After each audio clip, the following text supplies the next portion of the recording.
Para kanca DSK diantos pangrojongna kanggo nanjurna channel Radio DSK FM Official. Hatur nuhun.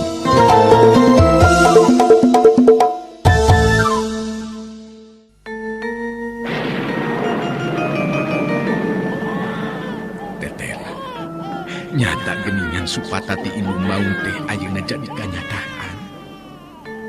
Sabab jelas kabandungan ku diri aing anu jadi anak, anu kakargalihirkeun teh bet kieu ka aya anak geningan. Nyaan, aing dorakati anak maung meureunna. Diri aing bener-bener beunang ku eta supata.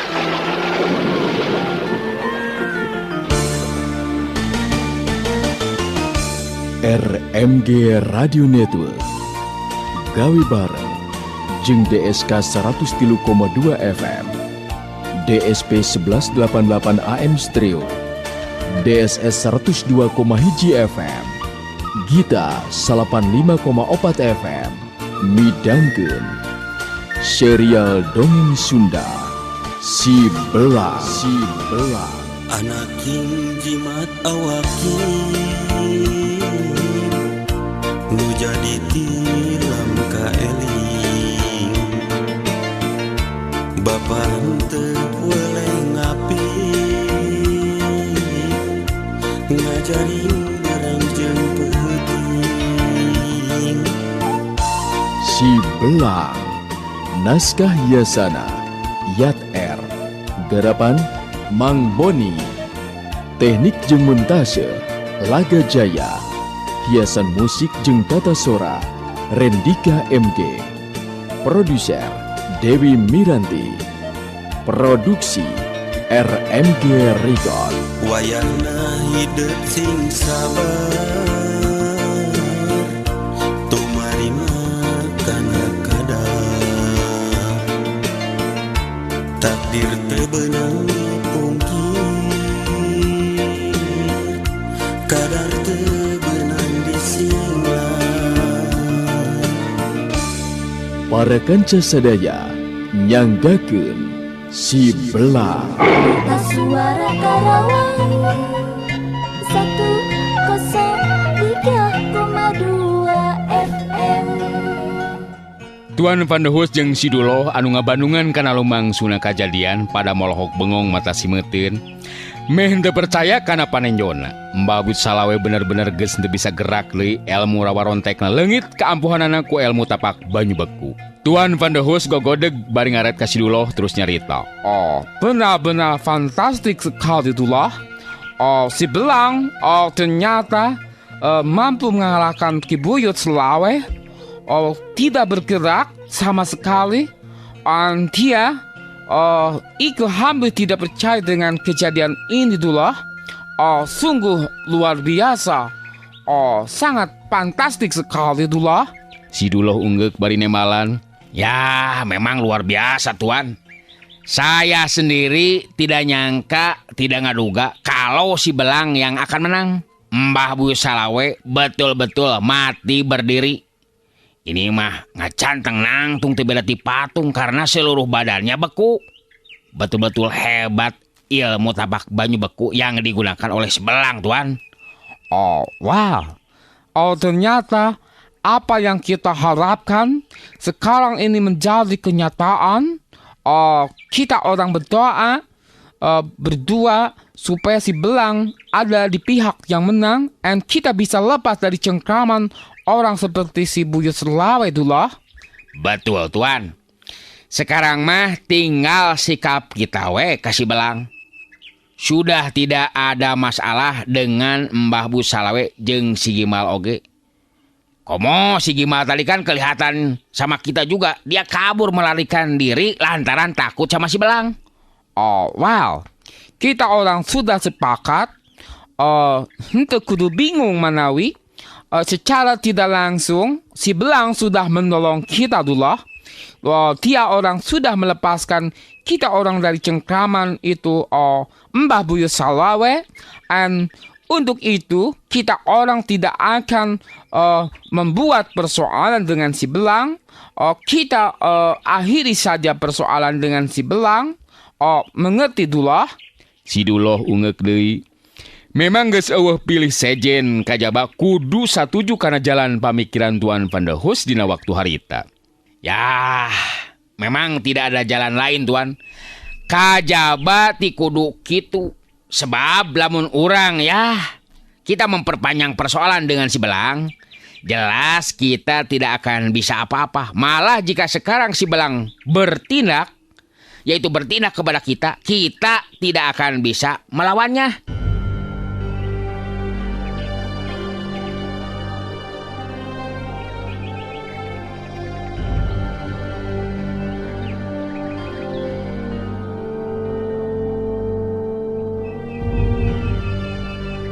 Sedengkeun si Belang salaku murid Mbah Jaluk Jugjeng Ki Buyut Sarengseng kawilang geus ngarti kumaha carana mulihkeun kayaan dua sukuna anu kabenangan ku panaraja nglawan ku cara musirkeun kakuatan tanaga lapisan kana sapasang sukuna bari ngatur olah tata napasna. Akhirna si Belang harita bisa pulih deui kayaan sukuna.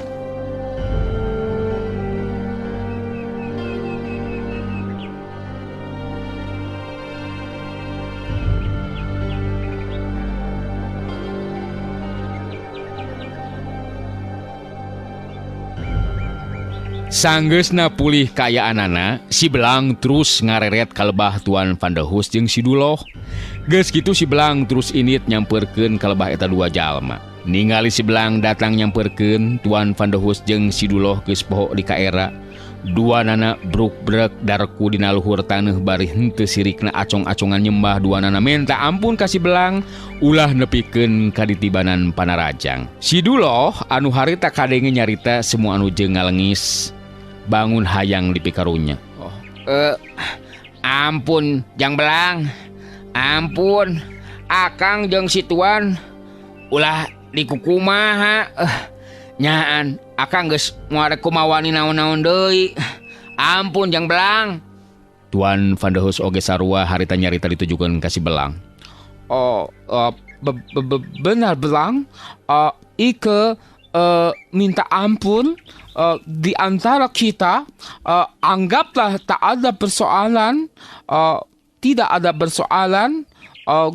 Tuan mau balik ngarah-ngarah deui ka si Belang. Benar Tuan janji Belang, Tuan janji. Si Belang ngabagikeun panutupna ka Tuan Pandehus jeung Siduloh teu lila kadenge harita si Belang nyarita. Kuing maneh duaan moal dina naon? Moal dina naon? Asal maneh duaan janji maneh duaan janji moal deui ngalakukeun tindakan anu ngarugikeun rahayat pangeusi Pilemuran. Siduloh anu harita nemalan. Sing percaya ka Akang jeung ka si Tuan Belang moal rek ngalakukeun deui tindakan anu ngarugikeun ka sasama. Nyaan rek tobat ayeuna mah. Moal rek kikituan deui. Moal rek kikituan deui. Betul kan Tuan? Siduloh ngaret ka Tuan Pandehus anu direret ungeuk bari terus nemalan. Benar Belang. Tuan parantos janji manawi moal bertindak deui anu ngarugikeun orang lembur. Tuan ayeuna parantos sadar sudah bertobat Belang. Sing percaya ka Tuan manawi. Si Belang kadenge harita nyarita deui. Wing percaya karena omongan maneh duaan. Tapi awas lamun ngabohong. Wing pasti bakal ngalakukeun tindakan ka maneh moal dibere deui ampun. Moal dibere deui ampun ku Wing mah.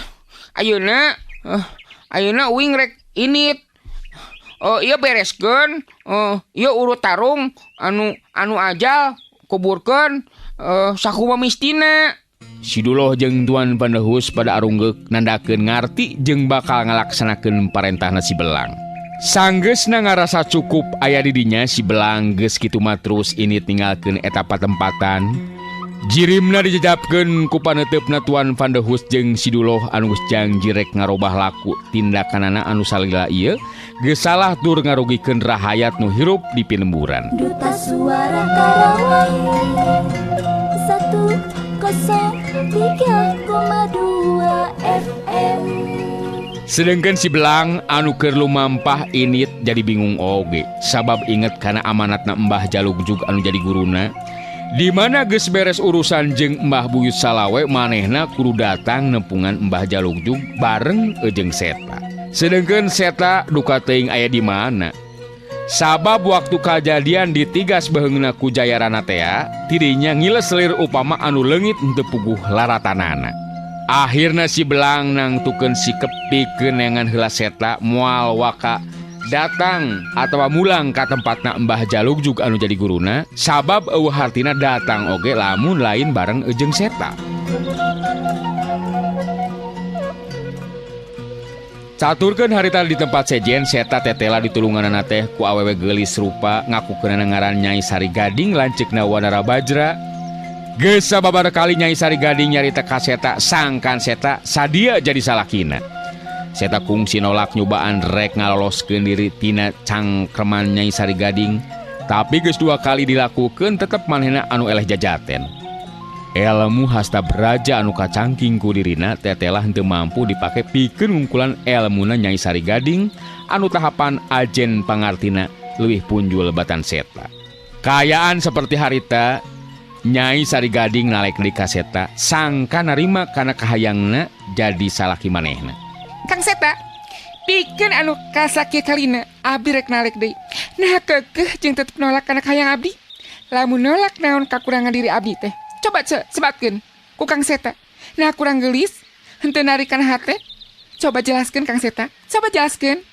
Seta narik napas panjang sanajan dina hate moal bisa narima kana eta kahayang Nyai Sari Gading da puguh geus boga nilawati wanoja anu dipika cinta ku dirina.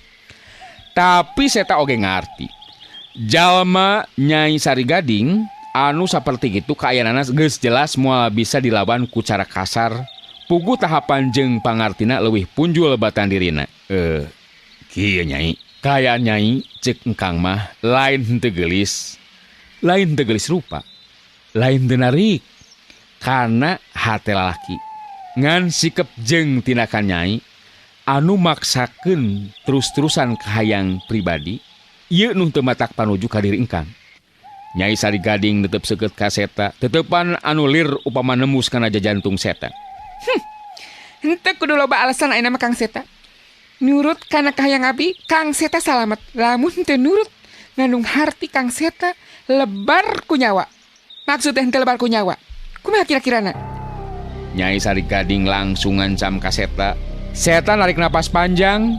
Kangaranan geus diancam kitu ku Nyai Sari Gading, geus eueuh dipilihan keur Seta kajaba ti kudu nurut kana karep kahayangna Nyai Sari Gading. Seta jadi inget ka Wanara Bajra adina Nyai Sari Gading anu ayeuna aya di pihakna Mbah Buyut Salawe. Seta geus meunang katerangan ti Nyai Sari Gading yen Wanara Bajra nu jadi adina kawilang geus lila henteu panggih masing-masing papisah lantaran pada neuleuman elmu. Kadenge harita Seta nyarita bari neuteub andleb ka Nyai Sari Gading. Kieu be atuh ayeuna mah Nyai. Sangkan kabagjaan urang aya dina kabagjaan anu sapinuhna. Akang teu naon narima kana maksud kahayang Nyai. Asal mangsa urang ngahiji engke teh diwalian ku Wanara Bajra. Da memang kitu kuduna. Sabab eta dulur lalaki Nyai anu ngan hiji-hijina kitu ari ceuk akang mah. Nyai Sari Gading katingali ngahulang siga anu keur mikir ngadenge caritaan Seta saperti kitu teh. Jadi Kang Seta bisa narima kana kahayang abdi asal diwalian ku Wanara Bajra dina waktuna urang pangantenan. Atuh soal gampang eta mah Kang. Ayeuna urang miang we geus jelas kitu mah. Urang teangan Wanara Bajra. Abdi parantos teh sabar Kang Seta. Seta memang ngahaja ngajukeun saran seperti kitu. Sababnya Wanara Bajra aya di pihakna Mbah Buyut Salawe. Ku cara kitu mangka engke dina waktuna bakal aya bentrokan antara Mbah Buyut Salawe jeung Nyai Sari Gading. Kadenge harita Seta nyarita deui. Nya ari rek diteangan ayeuna mah leuwih alus Nyai. ngarah urang bisa buru-buru salametan sabab akang hayang leuwih sugema hate bisa riung mumpulung jeung Wanara Bajra gitu tah.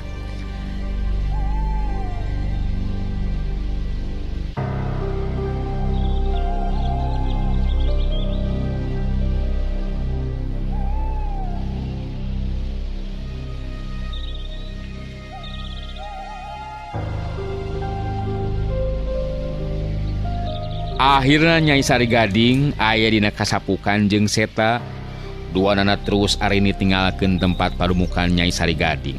Ku Seta can dibejakeun ngeunaan di mana ayana Wanara Bajra, da ceuk pikirna dina akhirna oge engke bakal kapanggih dina sajaroning lumampah ngeunaan laratan Wanara Bajra.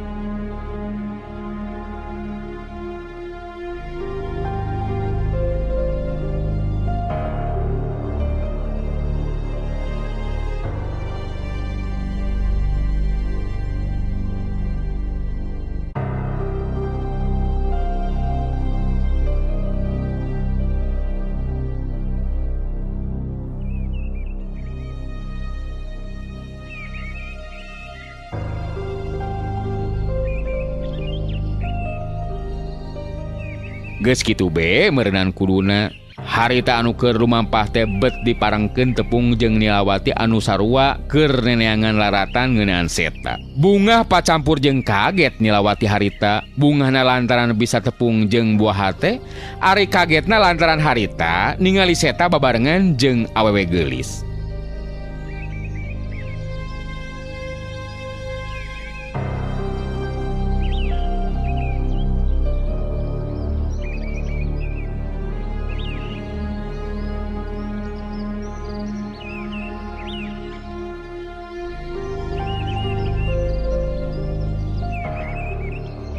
Akhirna ku Seta diwanohkeun saha Nyai Sari Gading nyata jalma anu geus nulungan dirina waktu keur aya dina ancaman Jayarana anu terus nigas beheungna teh. Sarta sakalian dijelaskeun yen Nyai Sari Gading teh lanceukna Wanara Bajra atuh Nilawati oge diwanohkeun ka Sari Gading. Tah, jadi ayeuna kuring duaan pangna lumampah teh kerek neangan Wanara Bajra Nilawati. Sugan nyaho ngeunaan eta adi kuring di mana ayana sabab Wanara Bajra papisahna jeung kuring memang beda paham. Lian teh eta pada ngayakinkeun hiji ilmu. Geus lila puguh teu panggih. Nilawati ngaret ka Seta anu direret ungeuk mere isarah sangka Nilawati cumarita. Ditaroskeun ngeunaan Kakang Wanara Bajra. Puguh pe abdi sanes terang deui nanging kantos sasarengan margi abdi kantos ditulungan ku anjeunna. Nanging aya lumatak hanjakal margi ayeuna Kakang Wanara Bajra teh aya di pihakna Mbah Buyut Salawe. Saha Mbah Buyut Salawe teh? Nilawati? Saha? Jeung naon sababna Wanara Bajra make mihak ka si Buyut Salawe? Coba jelaskeun ka kuring Nilawati. Ku Nilawati terus dijelaskeun ngeunaan kayaan Wanara Bajra anu aya dina pangaruh kakuatan elmuna Mbah Buyut Salawe. Oge lampah ka tukang nu kungsi ka sorang waktu Nilawati ditulungan terus babarengan jeung Wanara Bajra. Kituna teh lantaran Nilawati memang sarimbag jeung anu jadi indungna anu geus eueuh dikieuna.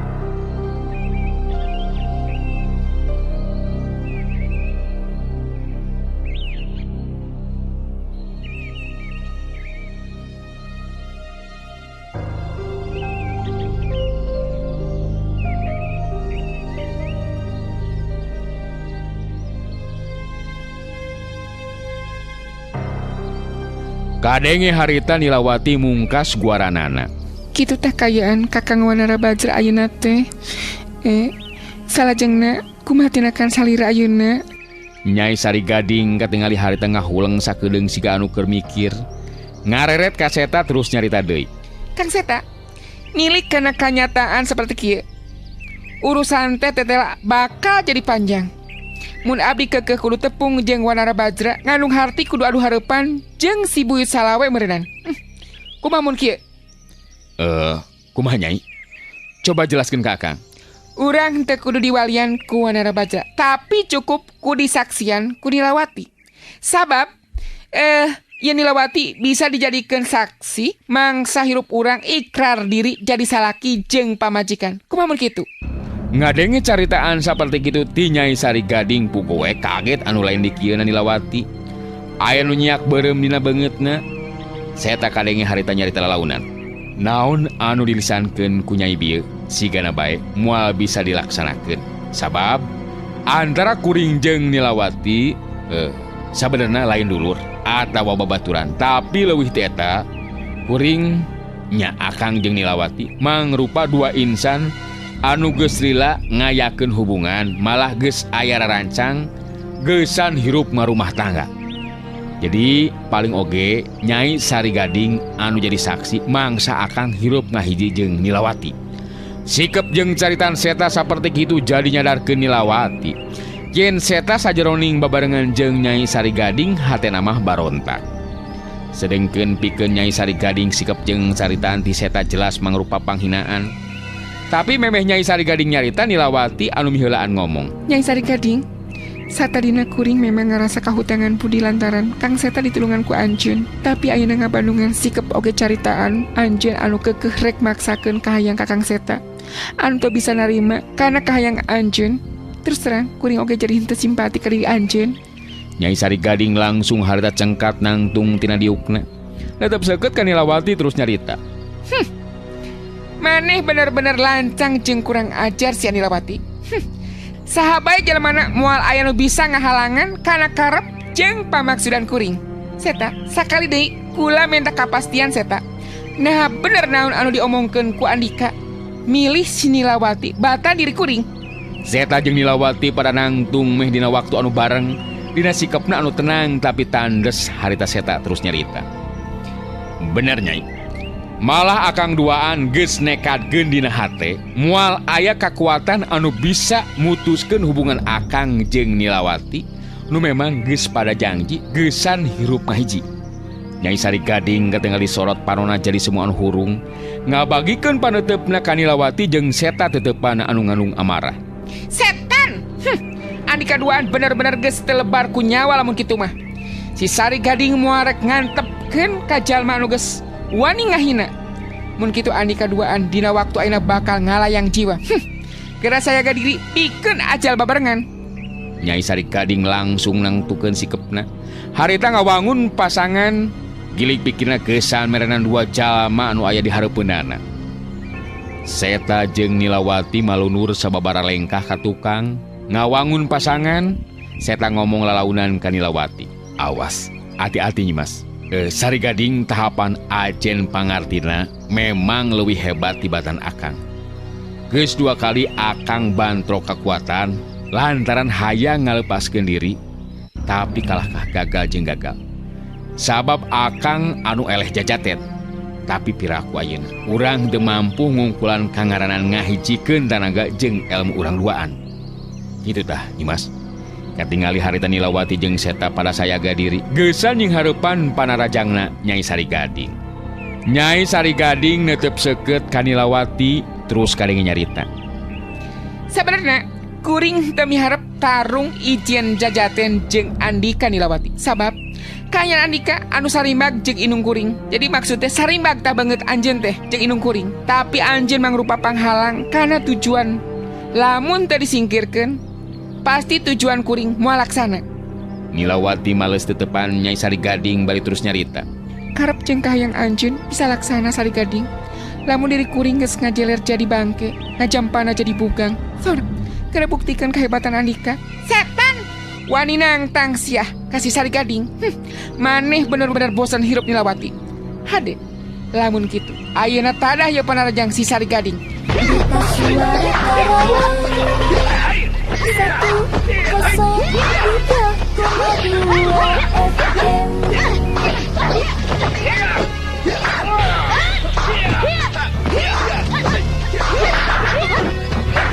Harita pedang dina leungeun Nyai Sari Gading ngahyuk nyamber kana beheungna Nilawati. Ngandang tube Nilawati jeung Seta oge teu cicingeun duanana ngetrukeun ajen pangartina geusan ngimbangan anu jadi lawan. Malah Seta ngagunakeun ilmu hasta braja anu kacangking ku dirina sapinuhna demi ngabantu nu jadi buah hatena. Nilawati oge kitu deui harita nguras tanaga jeung pangartina geusan mampu ngungkulan anu jadi lawan.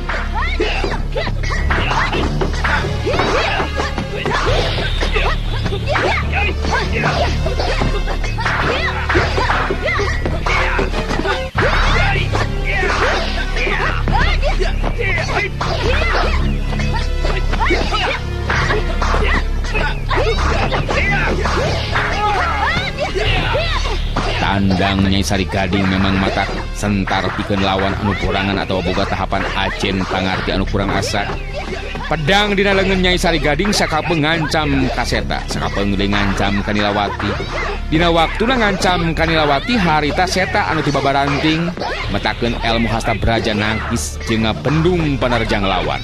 Samberan pedang dina leungeun Nyai Sari Gading bisa disingkahan ku Nilawati. Tapi jejekan suku Nyai Sari Gading kena karena iga burung Nilawati geus teu bisa disingkahan deui. Shoot! Wup! Kilek set jedak des. Nilawati ngagero kaget bari jeung ngabangkieung mundur ka tukang. Nyai Sari Gading nyusul tepus ku panarjang susulan, pedangna lempeng ngarah kana tonggong lawan, oge genggerong lawan. Seta luncat nakis panarjang lawan anu ngancam kasalmatan buah hatena. Dari grup Seta anu kadorong mundur ka tukang lantaran tanaga lapisan lawan memang leuwih kuat. Nyai Sari Gading pancuh dina tangtunganana bari nyeklan pedangna. Sering ngumbar kasukana sabab manehna geus boga kayakinan Nilawati jeung Seta moal mampu ngungkulan ajen pangartina. Keterukan sakabeh pangarti anu kaduaan Nilawati oge Seta. Si Sari Gading geus moal mere diampun ka anu kaduaan anu geus kumawani ngahina ka diri kula.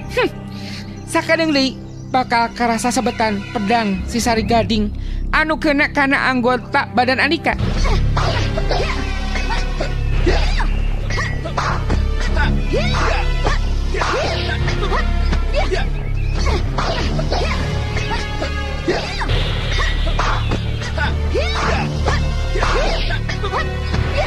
Nyai Sari Gading ngaraksek deui ku panarajangna.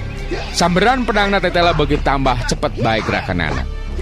Sanajan Seta jeung Nilawati nyobaan ngaronjatkeun ajen panarajangna dina mangsa malasna rajang kanu jadi lawan.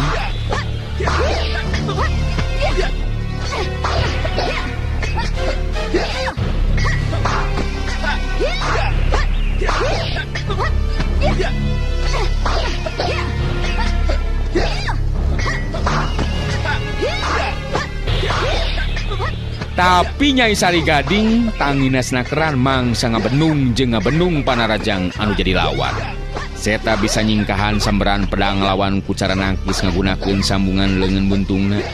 Tapi sodokan leungeun kenca Nyai Sari Gading keuna kana hulu angeunna. Sewuk! Tang! Set! Des! Aduh!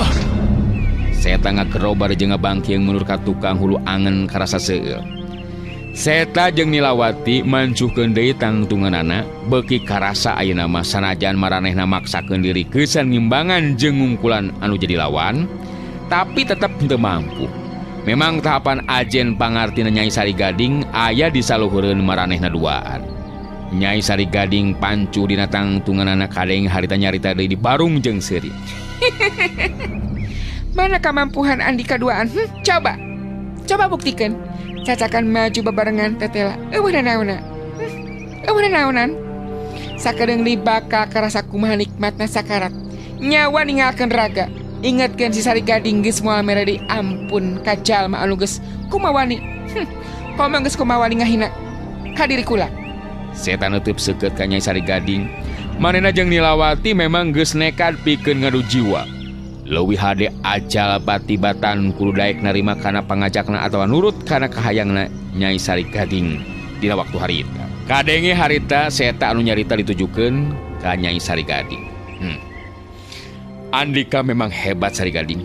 Ngan hanjakal kahebatan ilmu anjeun ukur dipake keur ngagalur sakarep ingsun. Tinakan semenang-menang ngabinasa ka sasama. Nyaeta ngabinasa ka sasama kuring. Kuring bener-bener prihatin. Nilawati oge harita milu ngomong ditujukeun ka Nyai Sari Gading. Ancen memang buka ilmu anu leuwih punjul Sari Gading. Tapi kuring jeung Kang Seta memang geus moal bisa dipisahkeun deui. Kuring bisa pisah iwal ti Kupati. Nu matak geus teu kudu loba carita. Sok geura maju deui Andika Sari Gading. Si Sari Gading memang geus nekatkeun dina hate yen Andika duaan kudu ajal ku leungeun kuring. Tadah deui ye panarajang nu bakal mungkas hirup Andika duaan.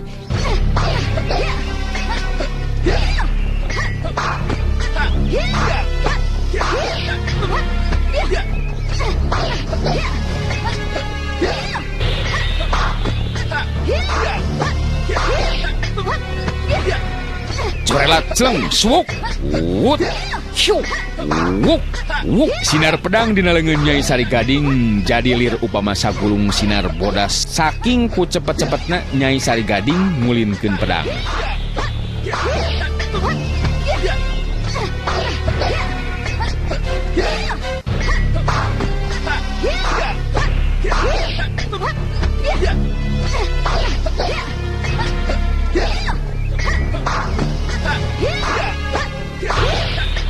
Akhirna pungkasan tarung geus teu bisa disingkahan deui ku Nilawati jeung Seta.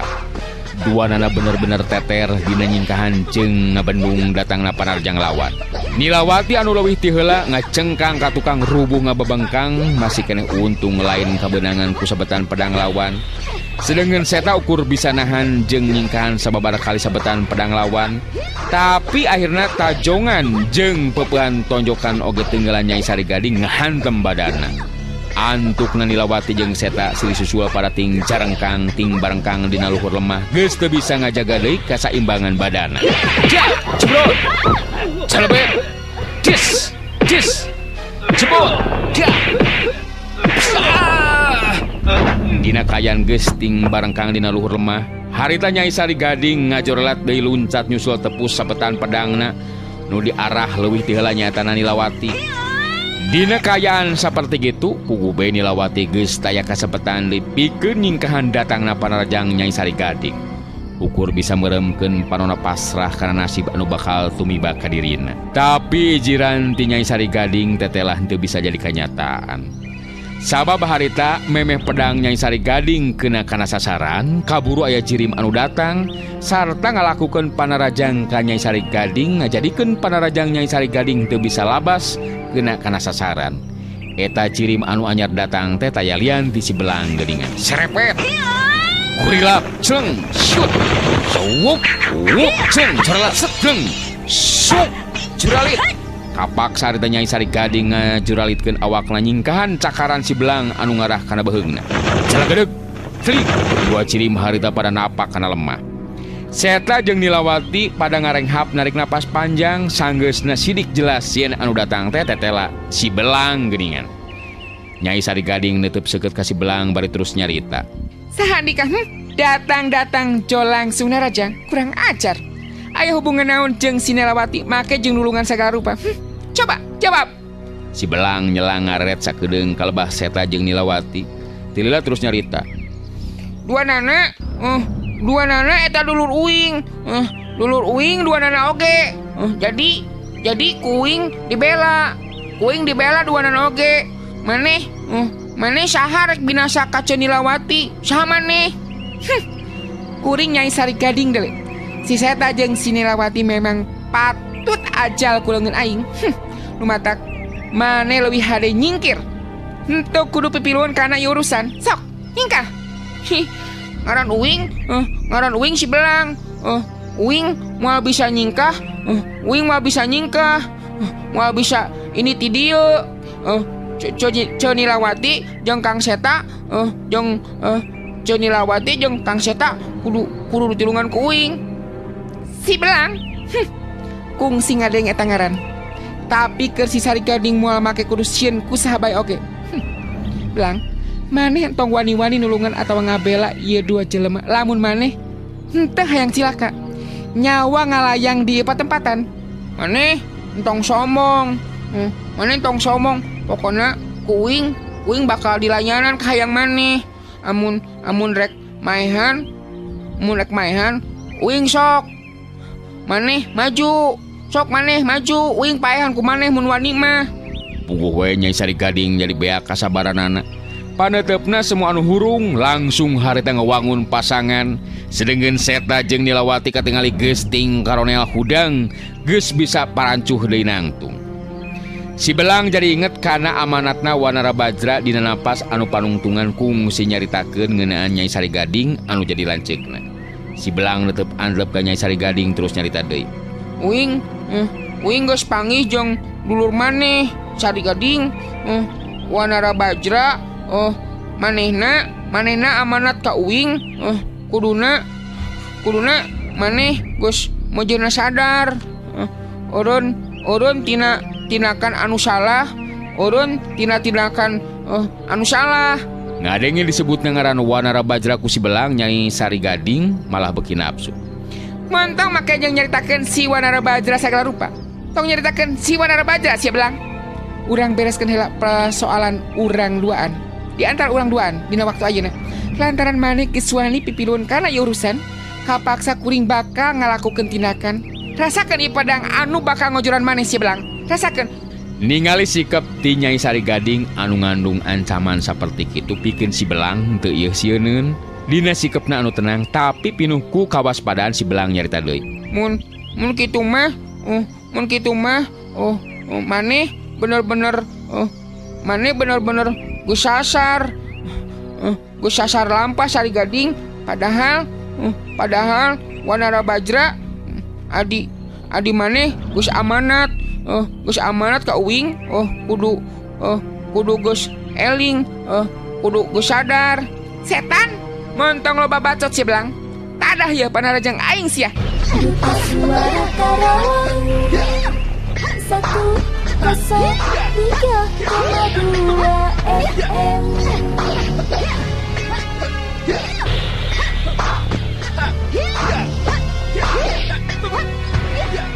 Nyai Sari Gading sigara bae geus teu hayangeun papanjangan lebar ngobrol jeung si Belang langsung harita majuna rajang.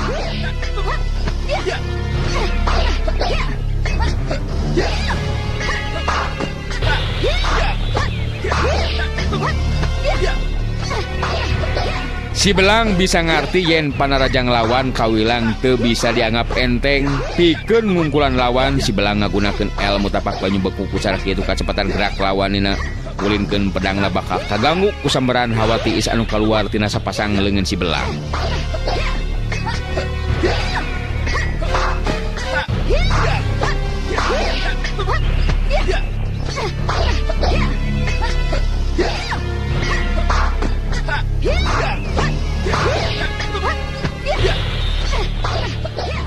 Ningali tarung anu geus lumangsung Seta ngareret ka Nilawati bari kedalisan.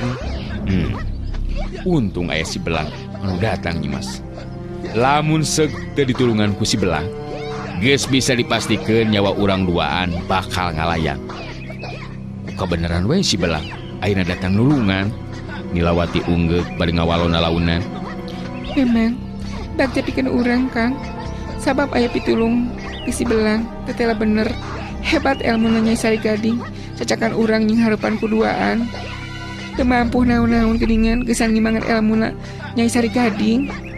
Ngan, nu masih keneh jadi kapanasaran teh ngeunaan urusan jeung Mbah Bud Salawe. Nah geus beres kitu. Tah, abdi oge duka Kang. Rasana mah lagi papisahna sareng abdi teh. Waktos harita si Belang mah terus ngabujeng ka tempatna Ki Buyut Sarengseng. Kanggo neleman ilmu tapak banyu beku dumasar kana pituduhna Tibah Jagur anu nyalametkeun Nastiti terus diangkat murid ku anjeunna terus abdi mah milarian naratan ngeunaan Kang Seta. Seta narik napas panjang bari terus kedal di lisan. Akang sorangan bet asa kakarapanggih jeung awewe saperti Nyai Sari Gading. Manehna ngaku sorangan ka engkang yen samemeh tepung jeung akang. Tayari tindakan anu dilakukan ku Nyai Sari Gading kajaba nyulikan jajak kakasep terus dipake muaskeun nafsuna. Geus beres muaskeun nafsuna si jajaka nu jadi korban terus dibinasa. Nu akhirna mah waktu mawa akang ka tempat padomukanana janji rek ngeureunnan tindakanana asal akang narima karena kahayangna nyata jadi salakina kitu tah. Nilawati imut Tadi memang hatena panas lantaran timuru ngadengi caritaan Nyai Sari Gading anu rek pangantenan jeung seta buah hatena.